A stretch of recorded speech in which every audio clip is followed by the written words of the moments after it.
Ladies and gentlemen, boys and girls, children of all ages, please introduce to the stage of the Fourth Down Forum Factory.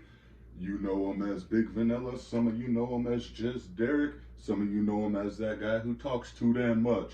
Please welcome your co-host to the stage of the Fourth Down Forum podcast, Dereck M Fewster.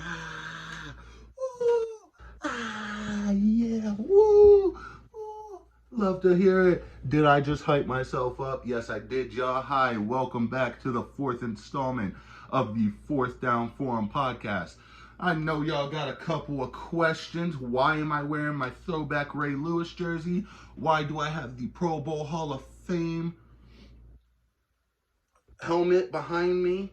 Why is a Ray Lewis, I don't know if y'all can see him, but a Ray Lewis Funko Pop, a Rudy Funko Pop, a Brett Favre, we know Brett Favre, you're naughty, we know what you did, and a Julio Jones Funko Pop sitting on the headboard of my bed.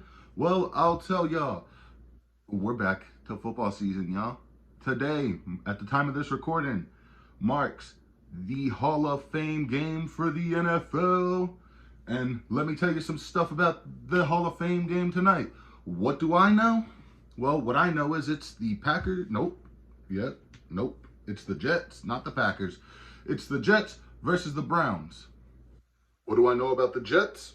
I know they have a guy by the name, who's a bad man by the name of Aaron Rodgers. I know they got the Mormon Miracle, Zach Wilson. He is the presumed starter for tonight's Hall of Fame game. On the other side, weighing in at who gives a damn because I am not a Cleveland Brown fan. I'm just messing with y'all Browns fans. What I know about the Browns, they are one of my division rivals. Other than that, I can't really say much. I don't really have much to say. They don't like us because we stole their team, but they got it back 3 years later. We won a Super Bowl with that team in 2000, so they're a little salty about it. Big salty. That's why Art Modell ain't in the Hall of Fame. F what y'all said, though, Art Modell deserves to go into the Hall of Fame. The Browns versus the Nope, I keep saying the Packers because it's embedded into my brain that Aaron Rodgers played for them. The Jets versus the Browns, Hall of Fame game. I'm taking the Jets tonight. I have no other reason to. Me and my manager, shout out to my manager, he watches the podcast. We'll be watching later tonight at work while we're doing our thing. Let's talk about some guys that are going into the Hall of Fame, because I have that down here on my handy dandy notebook. Call it my cheat code. What we know is that it's headlined, if I'm not mistaken, by Darrelle Revis. When I first got into football, Darrelle Revis was a dominant shutdown corner. I mean, hell, they called the man Revis Island. He played for, I think when I started watching, he was playing for the New York Jets. I believe he was drafted by them, if I'm not mistaken. He went on to play for the Buccaneers. He went on to play for the Patriots. I don't know if I have that in order. What I do know is that he won a Super Bowl with the Patriots, I believe. So, cool to see Revis Island getting into the Hall of Fame. Another guy I know that's going into the Hall of Fame tonight, Zach Thomas. What I know about Zach Thomas is he played for the Dolphins. That's what I know. So the guys that I do know, DeMarcus Ware, he's going into the Hall. What I know about him, he played defense, he played for the Broncos, he played for the Cowboys. You love to see it on that end. Not so much that he played for the Cowboys or the Broncos, but that he's going into the Hall of Fame. Rondé Barber is going into the 2023 Hall of Fame. What we know about the Hall of Fame as well is that it takes place every August. So it is, at the time of this recording, I believe August 3rd. So 4 days before my birthday, y'all. Gonna be the big 2-7. Another Thomas, Joe Thomas, is going into the NFL Hall of Fame. And if I'm not mistaken, correct me if I'm wrong here, y'all. Please correct me if I'm wrong. That's how we learn. That's how we grow. I believe Joe Thomas was a lineman for the Browns, if I'm not mistaken. And he waged wars against my Ravens, man. Let me tell you something. He waged plenty of wars against us. Don Coryell, I'm familiar with the name. I don't have too much information on him. He's going into the Hall of Fame tonight. Oh, also, did y'all see? Yeah, got this taken care of. Don't look like I'm homeless, begging for spare change. Um, Ken Riley's going into the Hall of Fame. Chuck Halley's going in. My other takeaways, who are some of my favorite players to go into the Hall of Fame? Now, I'm biased. I'm a Ravens fan, obviously. This is all Baltimore, born and raised for at least 12 years. Other 13? Yeah. Other 13 were in chaos.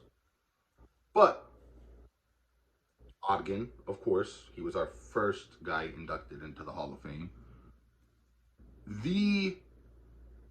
Listen to me closely when I say this, I'm wearing the man's jersey. The greatest linebacker to play in the NFL. And I'm not coming up off that. Y'all can have your opinion. I can have mine. Ray Lewis went into the Hall of Fame. And then one of, if not the greatest safety.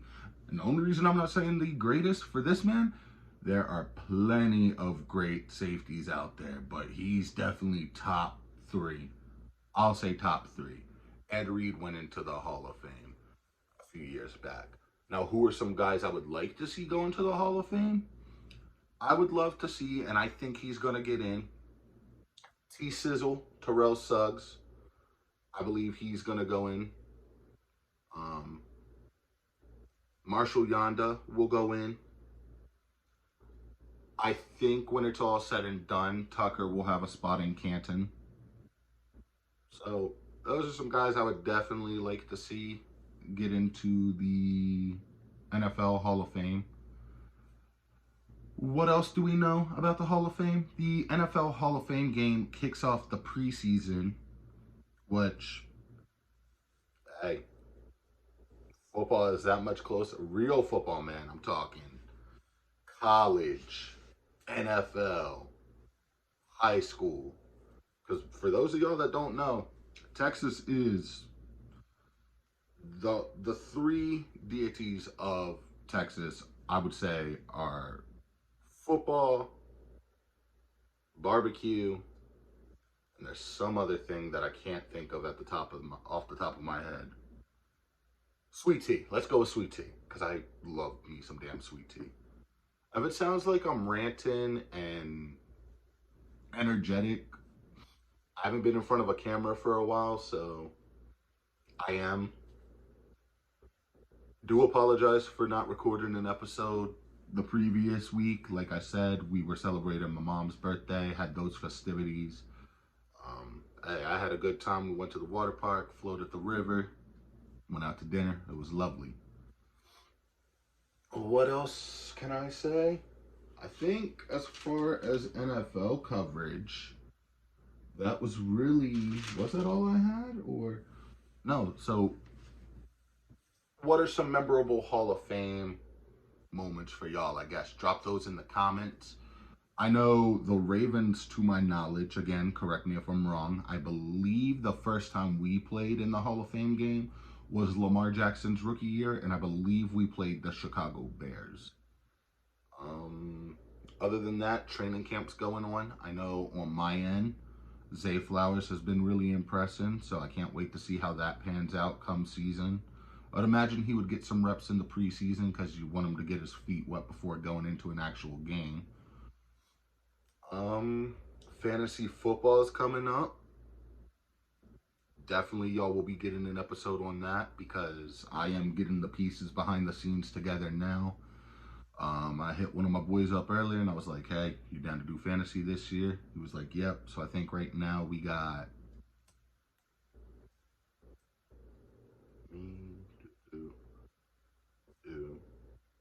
5 people.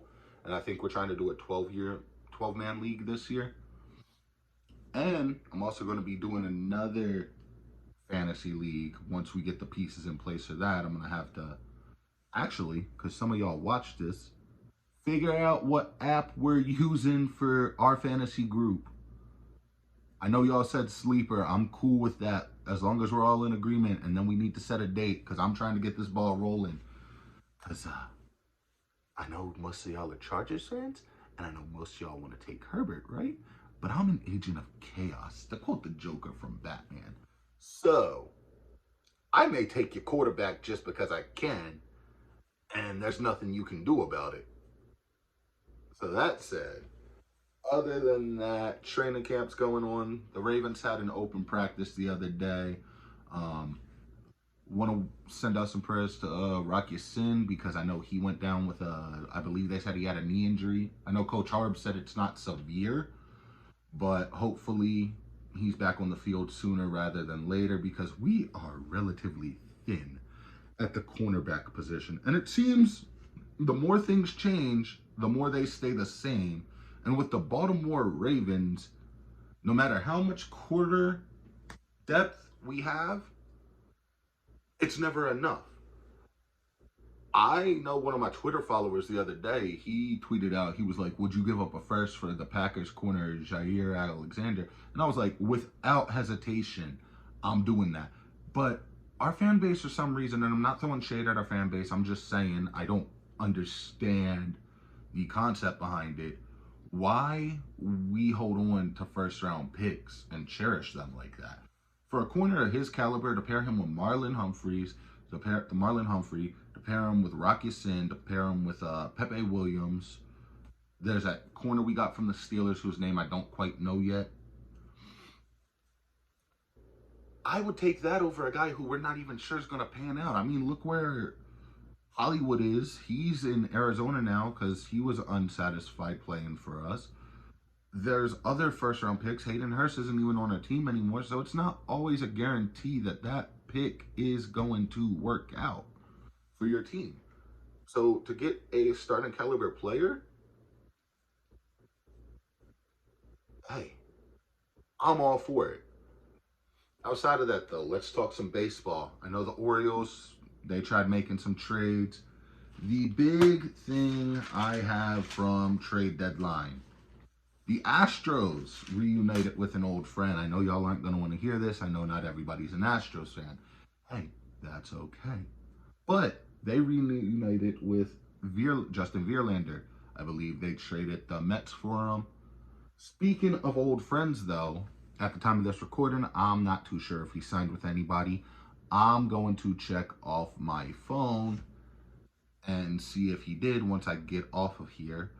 But the Chicago Cubs DFA'd Trey Mancini. Baltimore Orioles, if y'all are listening, I doubt y'all watch this because, I'm just getting my feet wet in this.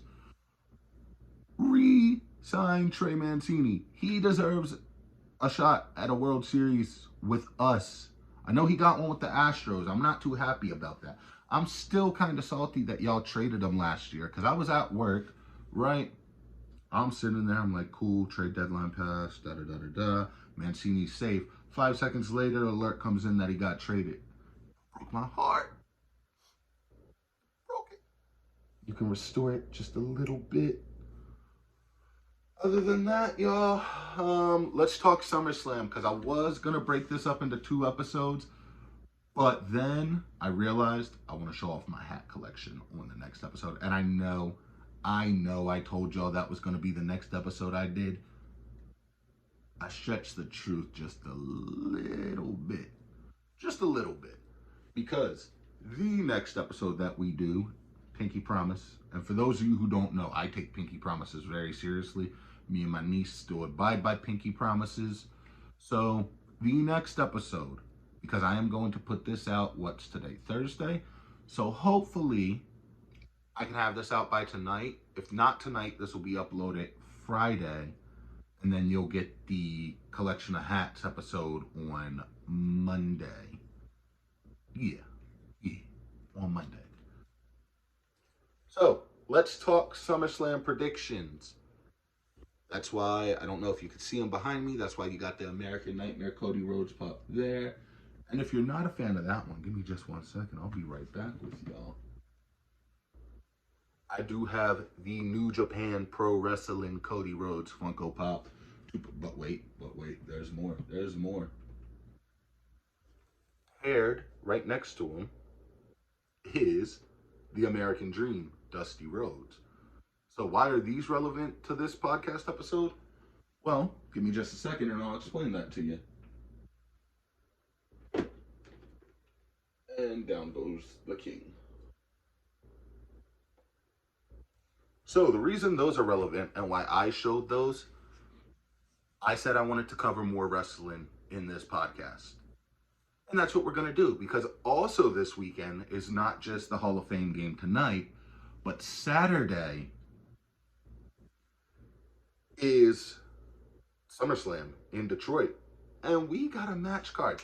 One thing I want to say, I am not happy that Trish Stratus versus Becky Lynch was cut from SummerSlam. I know you said there was going to be time, like they said behind the scenes, there was going to be time restrictions and all that.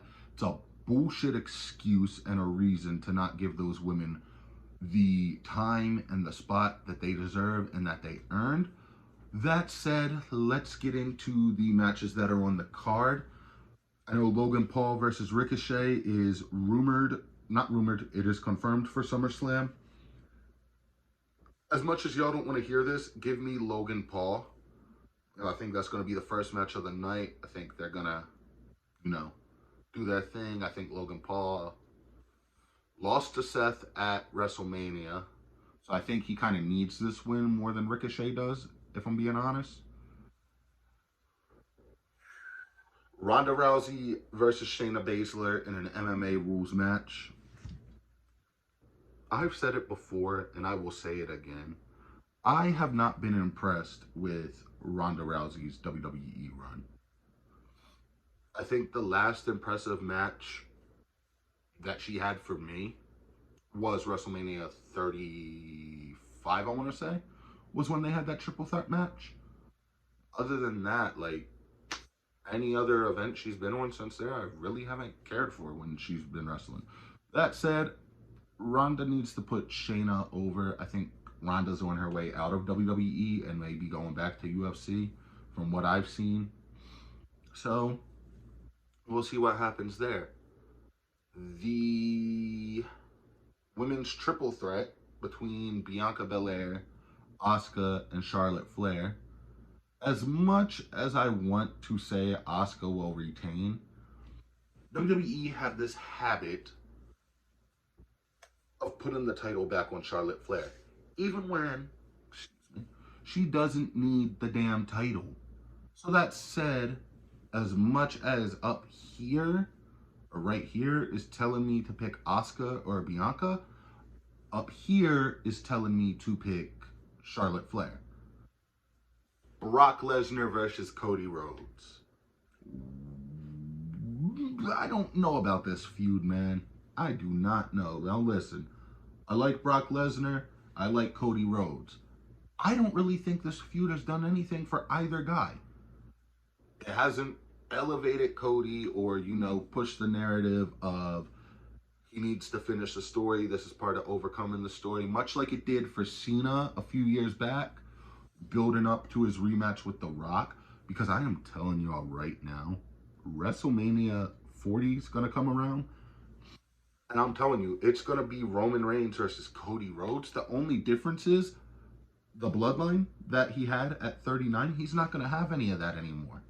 And Cody kind of foretold that in the promos leading up to WrestleMania 39. That said,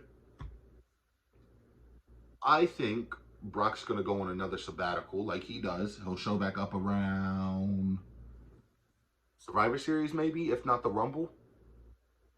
Give me Cody Rhodes winning the rubber match. The World Women's Championship, to my knowledge, the one Rhea Ripley carries, is not being defended, which is a bit odd to me. The United States Championship is either, to my knowledge, from what I've understood and what I've been following, is either being defended on an episode of SmackDown or an episode of SmackDown after SummerSlam, which also doesn't make sense to me. I believe the Intercontinental Championship, if I'm not mistaken, Gunther versus Drew McIntyre, WWE is going to have Gunther break the Honky Tonk Man's record for the longest held Intercontinental Championship reign. That said, give me Gunther in that match. I feel like there may be a match I'm forgetting, and I'll get off of here and I'll be like, oh shit, I forgot this match. But tribal combat between Jey Uso and Roman Reigns. This apparently in storyline was pitched by the Elders. What I have to say about this: if Roman loses, he's no longer the tribal chief. Jey Uso gets the title. Roman, as much as I want it to be Jey, I wanted it to be Cody, I wanted it to be Sami Zayn, I wanted it to be anybody else, Roman Reigns is winning without hesitation. He's too much of a draw. He brings in the numbers. Like I said, they're rebuilding to Cody versus Roman at 40. That's when I feel like the story will get finished. Give me Roman Reigns winning the tribal combat match. You're going to hear the theme song. We're going to have to acknowledge our tribal chief. Sad times. Sad times, man. Other than that, the tag titles are not being defended, but that's because, to my knowledge, Kevin Owens is in real life hurt. So, wishing a speedy recovery to Kevin Owens. Hopefully, him and Sami can. I know there was an interview or a tidbit that I was reading earlier that said Kevin Owens and Sami Zayn want the titles to mean something, that they want to defend them, and they were doing a pretty good job of that. I think they wanted the titles to be what the Usos made them when the Usos held them. And I think they're still doing a good job. Can't really do much if you're hurt. But other than that, my takeaways, my PSAs, hug your loved ones. Tell them you love them. Cherish every moment you get with them. Stream Becoming Cody Rhodes. It's a great watch. On Peacock. Other than that, thank y'all for tuning in. I appreciate it. Much love as always. Make sure to like, subscribe, and comment. Share the video. Get the name out there of the Fourth Down Forum podcast. Remember, we are doing a giveaway at 200 subs. I think last I checked we were at 159. So we just need 40 more subs and we'll get there. And I'm pushing this content, man. I'm pushing it. I'm pumping it. I'm pumping it. I'm pumping it. I'm doing what I can. Other than that, y'all have a great one, and I'll see y'all next time.